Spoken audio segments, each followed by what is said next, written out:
everybody, welcome to my channel to English coaching। সবাইকে বলবো প্রথম থেকে ক্লাসটি মনোযোগ সহকারে করতে। আর আজকে যারা চ্যানেলে প্রথম আছো এবং এখনো অবধি চ্যানেলটিকে যারা সাবস্ক্রাইব করনি তারা অবশ্যই চ্যানেলটিকে সাবস্ক্রাইব করে প্রতিনিয়ত এই ধরনের ইম্পর্টেন্ট এবং ইন্টারেস্টিং ক্লাস করতে থাকো। তো আজকে ক্লাসটি ভীষণ ইন্টারেস্টিং হতে চলেছে, কারণ আজকে আমরা সেন্টেন্সে কোথায় জাস্ট ব্যবহার করব বা কোথায় আমাদেরকে জাস্টলি শব্দটা আমরা ব্যবহার করতে পারি বা কোথায় প্রেজেন্টলি ব্যবহার করতে পারবো বা কোথায় আমরা অ্যাট প্রেজেন্ট ব্যবহার করব সেটি আজকে ক্লাসের মাধ্যমে সুন্দরভাবে দেখে নেব। তো দেখো, এই মাত্র, এখনই, বর্তমানে, ন্যায়সঙ্গতভাবে এই ওয়ার্ডগুলির জন্য আমরা কোথায় জাস্ট বা জাস্টলি, প্রেজেন্টলি বা অ্যাট প্রেজেন্ট ব্যবহার করব সেটি আজকে ক্লাসের মাধ্যমে দেখে নেব। তো ক্লাসটি ভীষণ ইন্টারেস্টিং হতে চলেছে। তো তোমরা প্রথম থেকে শেষ অবধি মনোযোগ সহকারে ক্লাসটি করতে থাকো।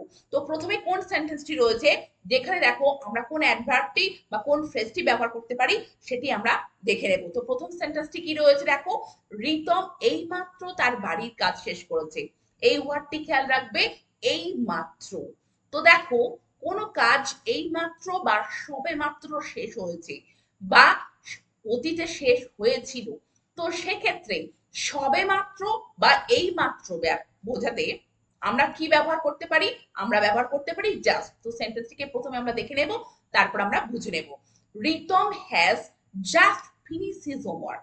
Ritam has just finish his homework. তো দেখো, রিতম তার বাড়ির কাজটা শেষ করেছে, কিন্তু এই মাত্র শেষ করেছে। নিকট অতীতের কথা বলা হচ্ছে যে এই মাত্র, a very short time before. তো সেক্ষেত্রে আমরা কি ব্যবহার করতে পারি, জাস্ট। আরেকটি সেন্টেন্স দেখো, বিকাশ এই মাত্র পৌঁছেছে। তো দেখো, এই মাত্র পৌঁছেছে, তো কিছুটা সময় আগে। তো কিছুটা সময় আগে, তো নিকট অতীতের কথা বলা হচ্ছে। তো সেন্টেন্সটি আমরা কিভাবে বলবো, Bikash has just arrive. Bikash has just arrive. তো আমরা যেমন প্রেজেন্টে ব্যবহার করতে পারি জাস্ট, তেমনি আমরা কিন্তু পাস্টেও ব্যবহার করতে পারি। যে কোনো কিছু সবেমাত্র ঘটেছিল, তখনই আর একটা জিনিস ঘটেছে বা সবেমাত্র কোনো কিছু ঘটেছিল, তো সেক্ষেত্রে সবেমাত্র বোঝানোর জন্য আমরা কিন্তু পাস্টেও বলতে পারি। যেমন একটা আমি উদাহরণ দিতে পারি যে I was just going to phone my friend when she arrive. মানে আমি আমার বান্ধবীকে সবেমাত্র ফোন করতে যাচ্ছিলাম, তখনই সে পৌঁছেছিল।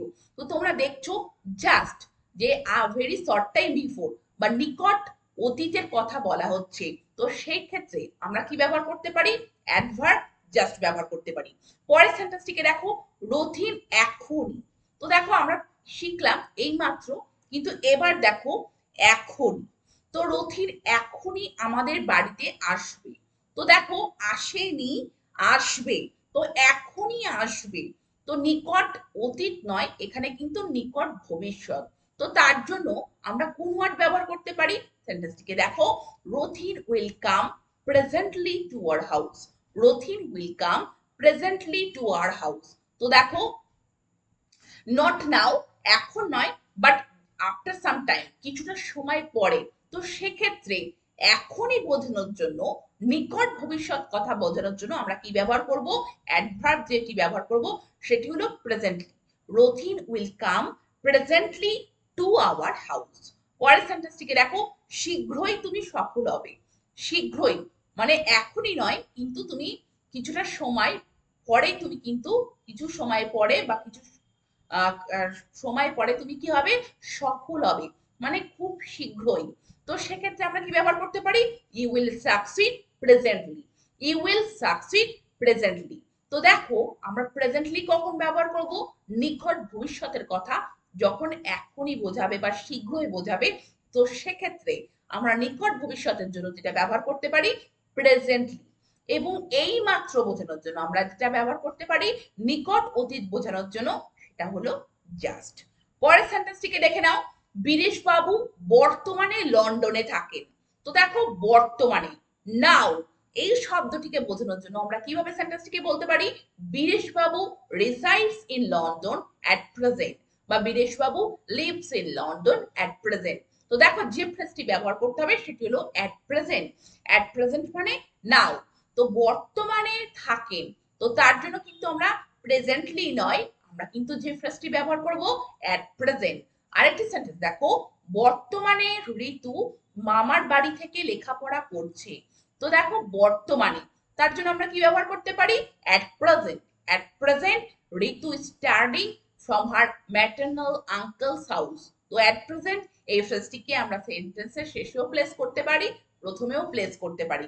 তো বর্তমানে বোঝানোর জন্য প্রেজেন্টলি নয়, আমরা কি বসাবো, নাও বোঝাতে যে at present বর্তমানে বোঝানোর জন্য আমরা কি ব্যবহার করব, at present। পরের সেন্টেন্সটিকে দেখো, রাতুল সবকিছু ন্যায্য বিচার করে বা ন্যায্যভাবে বা ন্যায়সঙ্গতভাবে বিচার করে। তো দেখো এই ন্যায্য বিচার করে সেটা ইন এ ফেয়ার ওয়ে, সেটা বোঝানোর জন্য আমরা কোন অ্যাডভার্বটিকে ব্যবহার করতে পারি, রাতুল জাজেস এভরিথিং জাস্টলি। রাতুল জাজেস এভরিথিং জাস্টলি। তো দেখো আমরা যে শব্দটি ব্যবহার করতে পারি জাস্টলি, তো ন্যায্য হবে বা ন্যায়সঙ্গত ভাবে ইন আ ফেয়ার ওয়ে, তো সেটি বোঝানোর জন্য আমরা যেটা ব্যবহার করতে পারি জাস্টলি। পরের সেন্টেন্সটিকে দেখো, সব সময় ঋতু ন্যায়সঙ্গত ভাবে কথা বলে বা ন্যায়সঙ্গত কথা বলে। তো কিভাবে বলবে, এভরি টাইম ঋতু স্পিক্স জাস্টলি। এভরি টাইম ঋতু স্পিক্স জাস্টলি মানে সব সময় ঋতু ন্যায়সঙ্গত ভাবে কথা বলে। তো দেখো জাস্ট এবং জাস্টলির মধ্যে পার্থক্য, প্রেজেন্টলি এবং অ্যাট প্রেজেন্টের মধ্যে পার্থক্য তোমরা দেখে নিলে। এবার তোমরা অবশ্যই পরের স্লাইডে যে লেখাগুলো আছে বা সেন্টেন্স গুলো আছে সেগুলো তোমরা নিজেরা ট্রান্সলেট করার চেষ্টা করো জাস্ট, জাস্টলি এবং প্রেজেন্টলি অ্যাট প্রেজেন্ট ব্যবহার করে। তো দেখো আমি এই মাত্র তোমার চিঠি পেয়েছি, তোমরা অবশ্যই চেষ্টা করতে থাকো। দেখো এই মাত্র নিকট অতীতের কথা বলা হচ্ছে, তো সবে মাত্র এটি বোঝানোর জন্য আমরা সেন্টেন্সটিকে কি বলতে পারি, I have just received your letter. I have just received your letter. তো সবে মাত্র তো বোঝানোর জন্য আমরা কি ব্যবহার করতে পারি, জাস্ট শব্দটিকে। পরের সেন্টেন্সটিকে দেখো, তুমি এখনই তোমার গল্পের বইটি পাবে, পেয়েছো নয় পাবে, তো নিকট ভবিষ্যৎ, তার জন্য তোমরা সেন্টেন্সটিকে কিভাবে বলতে পারো, you will get your story book presently. You will get your story book presently মানে নিকট ভবিষ্যতে, এখনই নয় কিছুটা সময় পরে। তো সেক্ষেত্রে আমরা নিকট ভবিষ্যতে বলতে প্রেজেন্টলি ইউজ করব। পরের সেন্টেন্সটিকে দেখো, বর্তমানে তুমি তোমার লক্ষ্য অর্জনের সঠিক পথে আছো। তো বর্তমানে তো সেন্টেন্সটিকে আমরা কিভাবে বলবো বলো, at present you are on the right way to achieve your goal. At present you are on the right way to achieve your goal. পরের সেন্টেন্সটিকে দেখো, রাতুল ন্যায়সঙ্গতভাবে কাজটি করেন বা ন্যায্যভাবে কাজটি করেনি। তো দেখো ন্যায়সঙ্গতভাবে বা ন্যায্যভাবে, তার জন্য আমরা কি ব্যবহার করতে পারি, জাস্টলি। তো সেন্টেন্সটিকে কিভাবে বলবো, Ratul has not done the work justly. Ratul has not done the work justly. তো তোমরা দেখলে যে আমাদেরকে কোথায় জাস্ট বা কোথায় জাস্টলি বা কোথায় প্রেজেন্ট বা কোথায় অ্যাট প্রেজেন্ট ব্যবহার করতে হবে। তো তোমরা এই অ্যাডভার্বগুলি বা ফ্রেজটিকে সঠিকভাবে ব্যবহার করে বিভিন্ন ধরনের সেন্টেন্স সঠিকভাবে ইংলিশে বলতে থাকো। আর ক্লাসটিকে সাবস্ক্রাইব রেখে অবশ্যই, ক্লাসটিকে নয় চ্যানেলটিকে সাবস্ক্রাইব রেখে প্রতিনিয়ত তোমরা ক্লাসগুলি করতে থাকো। Thank you very much, thank you for watching this video.